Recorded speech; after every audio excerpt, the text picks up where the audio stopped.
ഈശോ ഒരിക്കൽ കൂടി നമ്മുടെ ജീവിതത്തിലേക്ക് കടന്നു വരികയാണ്. ഈ കരുണയുടെ തിരുമണിക്കൂറിൽ കൃപയൊഴുകുന്ന സമയമായി മാറുകയാണ് ഈ നിമിഷങ്ങൾ. കർത്താവ് തൻ്റെ കരുണയും സ്നേഹവും നമ്മുടെ ജീവിതത്തിലേക്ക് വർഷിച്ചു കൊണ്ടിരിക്കുന്ന സമയം.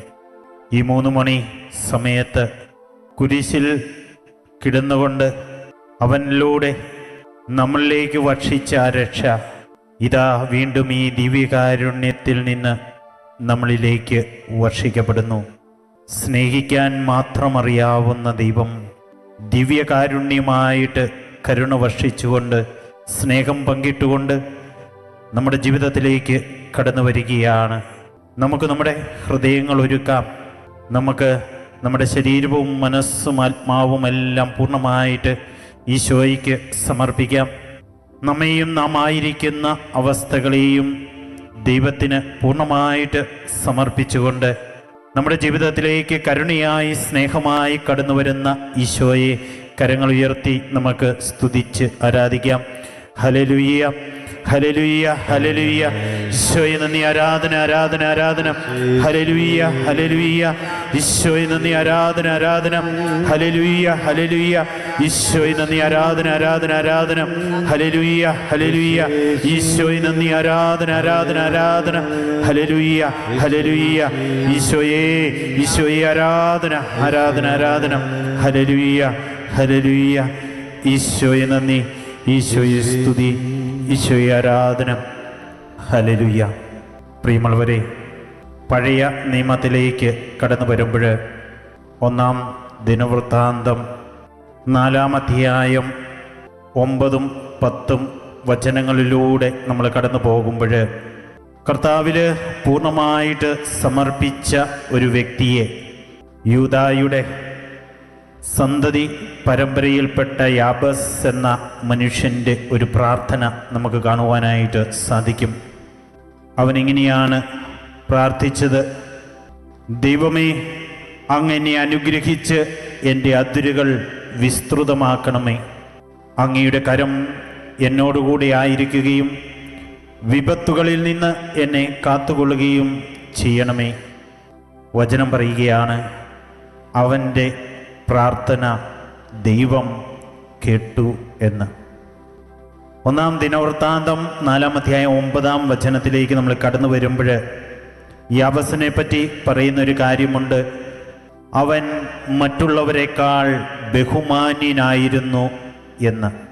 നമ്മുടെയൊക്കെ ജീവിതത്തിൽ നമ്മൾ മറ്റുള്ളവരുടെ മുമ്പിൽ ബഹുമാനം നേടുവാനായിട്ട് ഒരുപാട് ക്രയവിക്രയങ്ങൾ ചെയ്യാറുണ്ട്.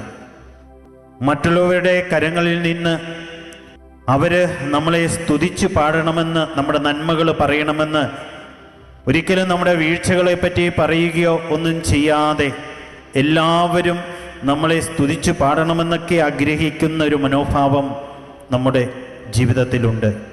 വചനം പറയുകയാണ്, അവൻ്റെ സഹോദരന്മാരെക്കാൾ യാബസ് ദൈവത്തിന് പ്രിയങ്കരനായിരുന്നു എന്ന്. അവൻ്റെ ചിന്തകൾ ദൈവത്തിന് പ്രിയങ്കരമായിരുന്നു. അവൻ്റെ പ്രവൃത്തികൾ ദൈവത്തിന് പ്രിയങ്കരമായിരുന്നു. അവൻ്റെ വാക്കുകൾ ദൈവത്തിന് പ്രിയങ്കരമായിരുന്നു. അവൻ്റെ ചിന്തകളിലൂടെ, പ്രവർത്തനങ്ങളിലൂടെ, വാക്കുകളിലൂടെയൊക്കെ ദൈവഹിതമെന്തെന്ന് മനസ്സിലാക്കിക്കൊണ്ട് അതനുസരിച്ച് പ്രവർത്തിക്കുന്നൊരു ജീവിതചര്യയായിരുന്നു അവനുണ്ടായിരുന്നത്. അതുകൊണ്ടാണ് അവൻ ദൈവത്തിൻ്റെ മുമ്പിൽ പ്രിയങ്കരനായി ജീവിച്ചു വന്നത്. ദൈവസ്നേഹത്തിൽ നിറഞ്ഞവനായിരുന്നു അവൻ.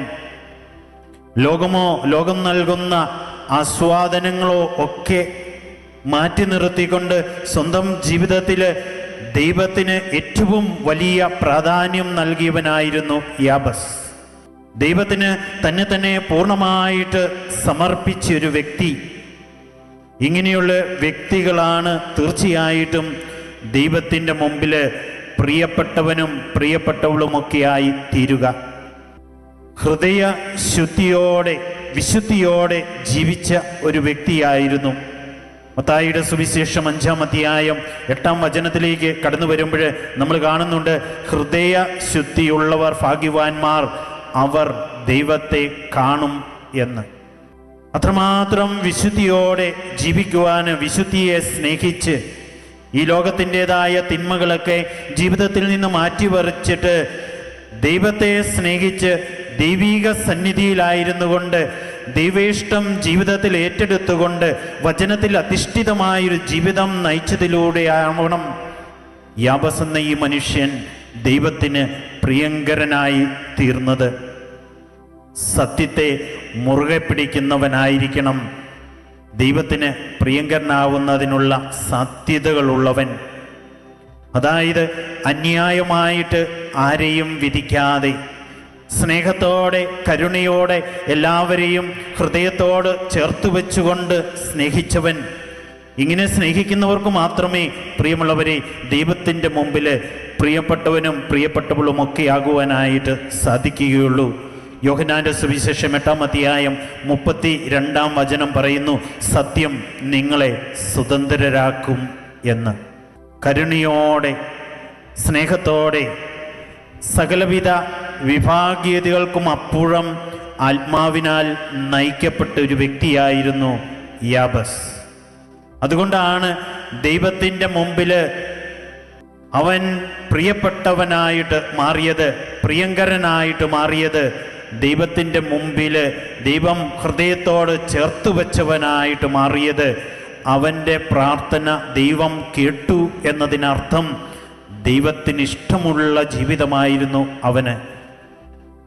പ്രിയമുള്ളവരെ, വചനം പറയുകയാണ്, അവൻ്റെ അമ്മ അവനെ വേദനയോടെ പ്രസവിച്ചു എന്നത് കാണിക്കുന്നതിനു വേണ്ടി ജാബസ് എന്ന പേര് നൽകി.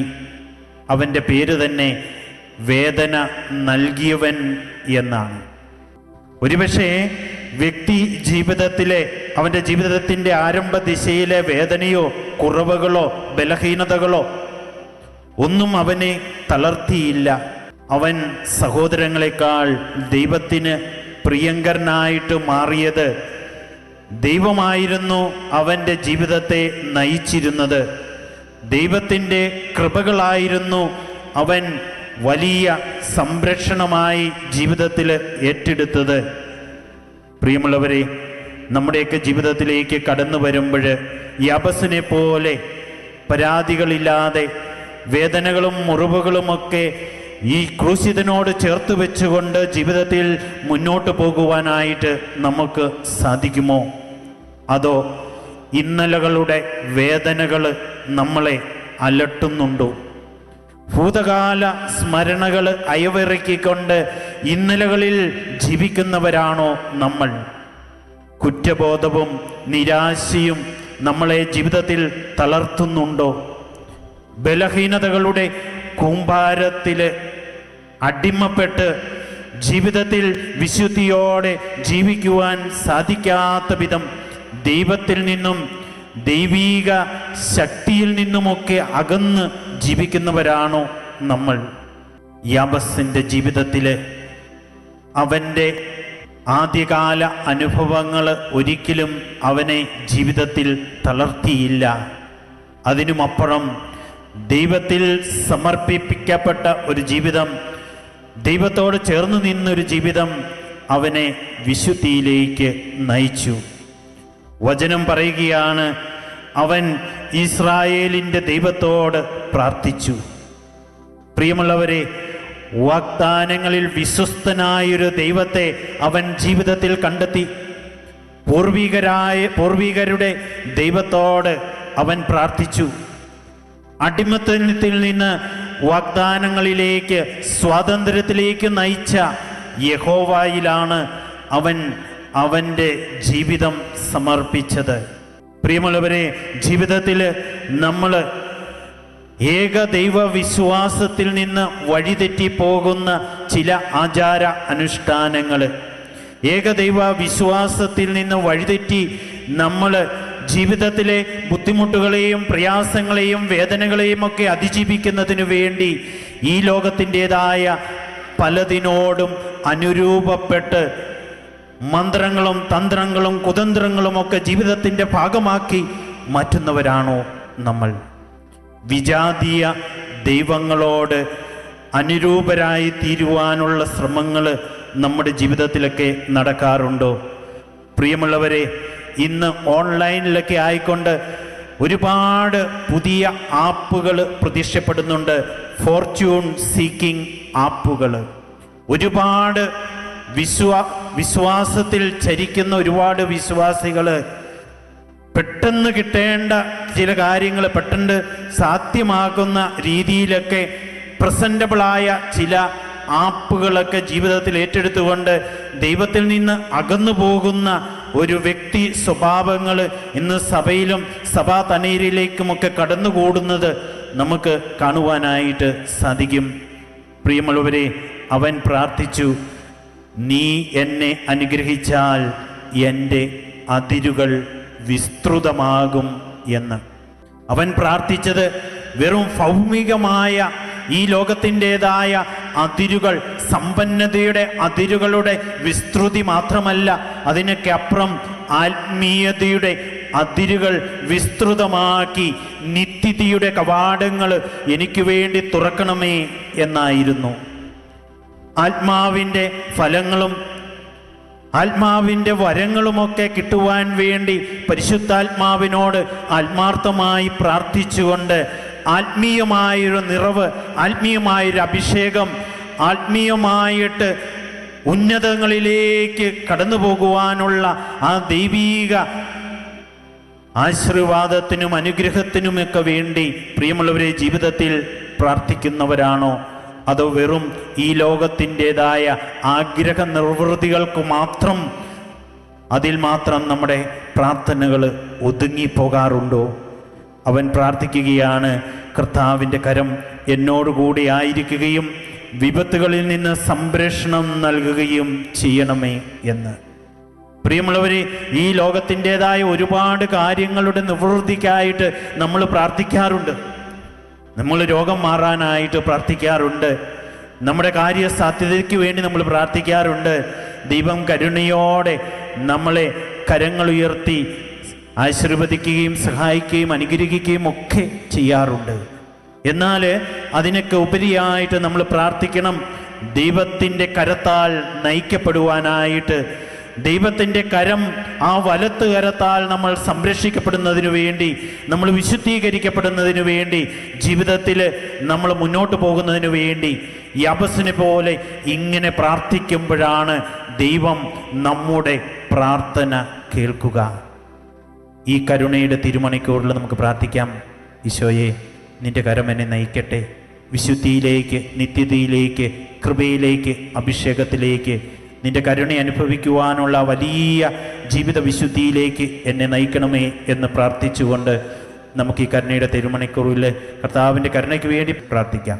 പ്രത്യേകമായിട്ട് ഓൺലൈനിലായിരുന്നു കൊണ്ട് ഈ ആത്മീയ ശുശ്രൂഷയിൽ കർത്താവിൻ്റെ കരുണയ്ക്ക് വേണ്ടി പ്രാർത്ഥിക്കുന്ന സകലരുടെ മേൽ ഈ നിമിഷം കർത്താവ് ശക്തിയായിട്ട് കരുണയും സ്നേഹവും സൗഖ്യവും അവൻ്റെ തിരുഹൃദയത്തോട് ചേർത്ത് വെച്ചുകൊണ്ട് അവരുടെ നിയോഗങ്ങൾ ഏറ്റെടുക്കട്ടെ എന്ന് നമുക്ക് പ്രാർത്ഥിക്കാം.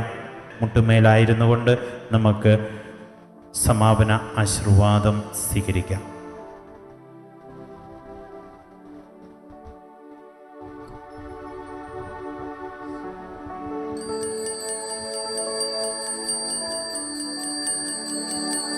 ആരാധന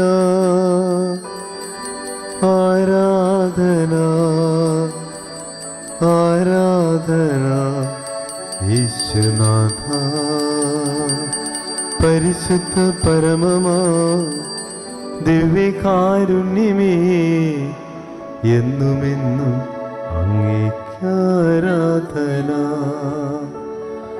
എന്നുമെന്നും അങ്ങേക്കാരാധന,